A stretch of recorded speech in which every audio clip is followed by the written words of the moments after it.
Hello friends, good morning. TYB इकॉनॉमिक्सच्या modern banking and Indian financial market या पेपरच्या तिसऱ्या लेक्चरमध्ये मी आपलं सर्वांचं स्वागत करतो. विद्यार्थी मित्रांनो, भारतीय वित्तीय प्रणाली असं पहिल्या प्रकरणाला आपण सुरुवात केली आहे आणि या पहिल्या प्रकरणामध्ये आतापर्यंत आपण वित्तीय प्रणालीचा अर्थ आणि वित्तीय प्रणालीची कार्ये असा एक महत्त्वाचा भाग गेल्या लेक्चरला आपण अभ्यासला होता.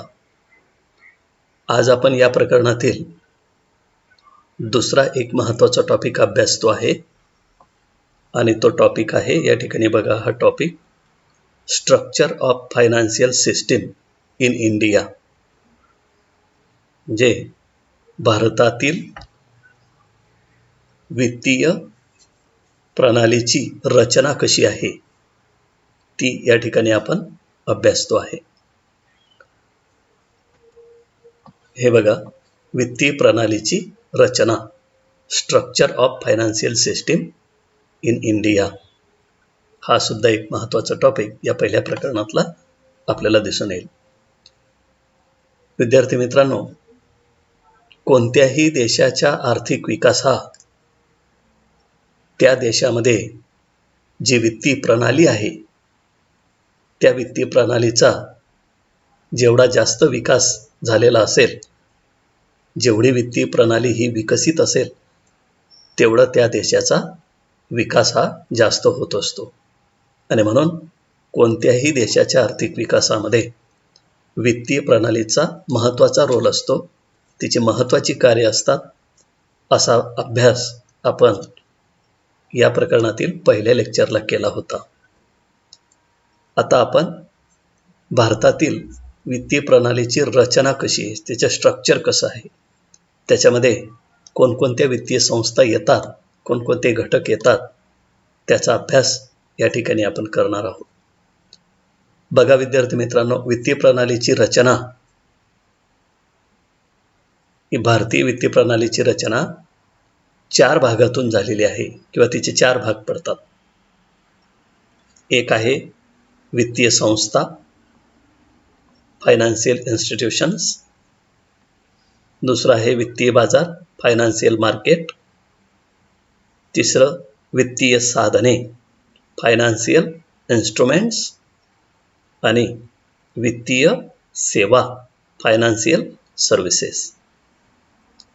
संस्था, वित्तीय बाजार, वित्तीय साधने आणि वित्तीय सेवा, अशा 4 भागामध्ये भारतीय वित्तीय प्रणाली ही विभागली गेली आहे किंवा तिची विभागणी झालेली आपल्याला दिसून येईल किंवा तिची विभागणी आपल्याला करता येईल. या 4 विभागामध्ये नेमक्या कोणत्या संस्था येतात, कोणती साधनं येतात, कोणता बाजार येतो आणि कोणत्या सर्व्हिस या प्रोव्हाइड केल्या जातात. तर अशा प्रकारची वित्तीय प्रणालीची रचना आपल्याला भारतामध्ये 4 भागातून झालेली दिसून येते. आता या वित्तीय संस्थांमध्ये या पहिल्या भागामध्ये नेमक्या कोणत्या संस्था येतात, दुसऱ्या भागामध्ये नेमका कोणता बाजाराला वित्तीय बाजार म्हणतात, या तिसऱ्या भागामध्ये अशी कोणती साधनं आहेत वित्तीय प्रणालीची, आणि या वित्तीय प्रणालीमध्ये कोणकोणत्या सर्व्हिस प्रोव्हाइड केल्या जातात. हा भाग जरा आपण या ठिकाणी विस्तृत स्वरूपात बघू.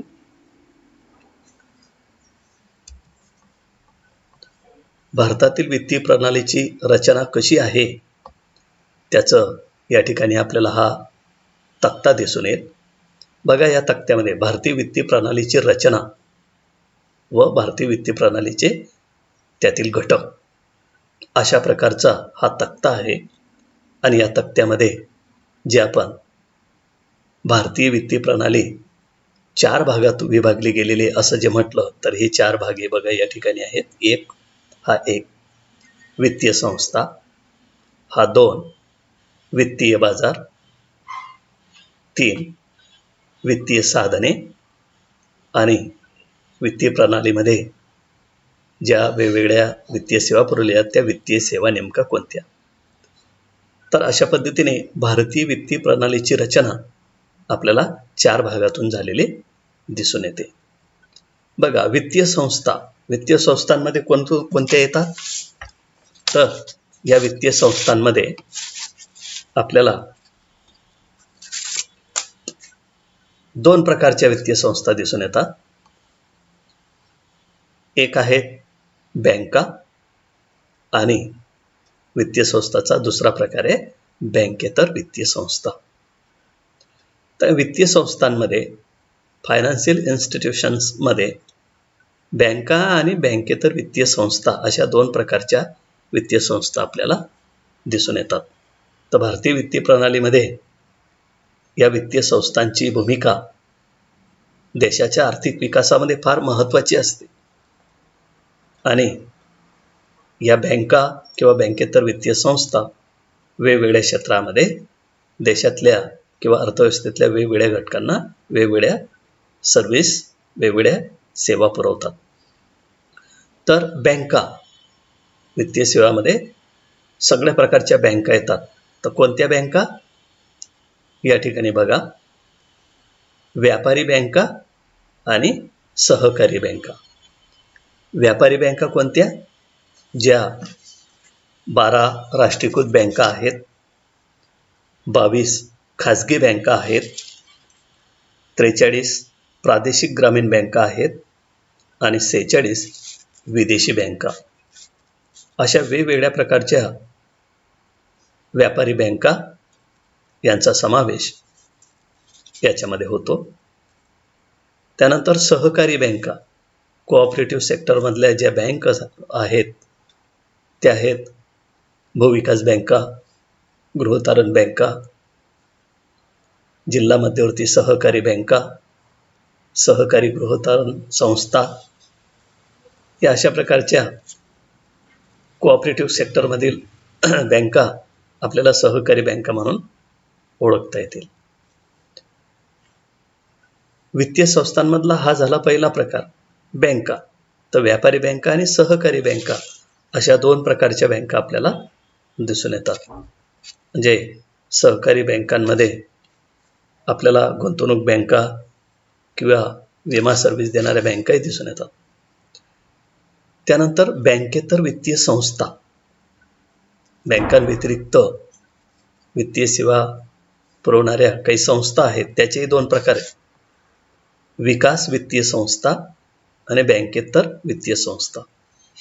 विकास वित्तीय संस्था याच्यामध्ये विकास बँका येतात, डेव्हलपमेंट बँक.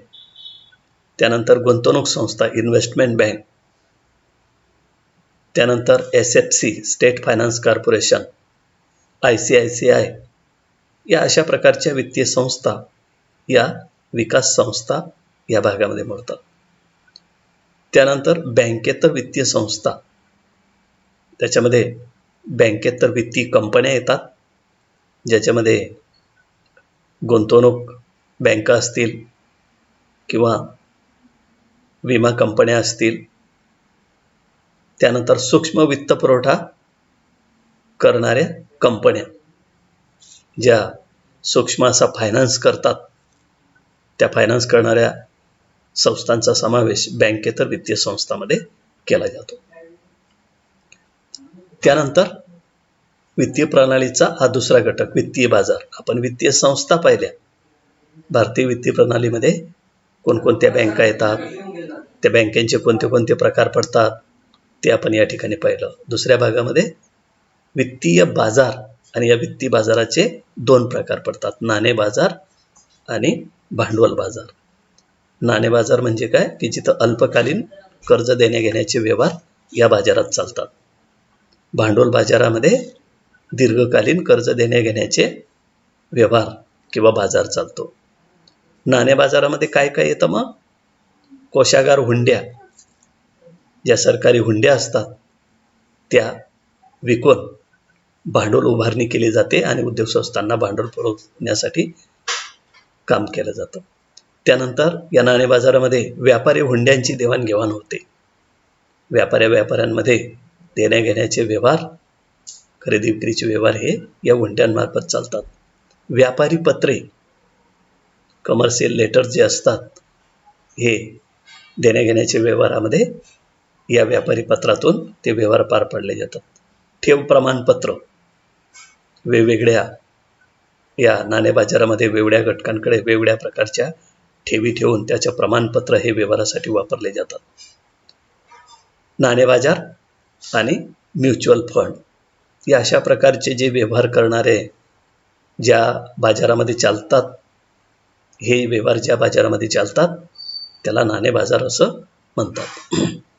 भांडवल बाजार, तर या भांडवल बाजारामध्ये प्राथमिक भांडवल बाजार, दुय्यम भांडवल बाजार, डेरिव्हेटिव्ह भांडवल बाजार अशा 3 प्रकारचा भांडवल बाजार चालतो. म्हणजे प्राथमिक स्वरूपाचं भांडवल, दुय्यम स्वरूपाचं भांडवल आणि डेरिव्हेटिव्ह या पद्धतीचं भांडवल उभारणीचं काम, पुरवण्याचं काम या भांडवल बाजारामध्ये होत असतं. त्यानंतर वित्तीय साधने, फायनान्शियल इन्स्ट्रुमेंट्स. या भारतीय वित्तीय प्रणालीमध्ये जसं वित्तीय संस्था आहेत, जसा वित्तीय बाजार आहे, त्याप्रमाणे वेगवेगळी साधनही या प्रणालीमध्ये वापरले जातात. आणि त्या वित्तीय साधनांचा देखील 2 भागात त्याचं वर्गीकरण केलं जातं. त्याचे 2 भाग आहेत. कालावधीनुसार, काळानुसार त्याचे प्रकार आणि साधनानुसार त्याचे प्रकार.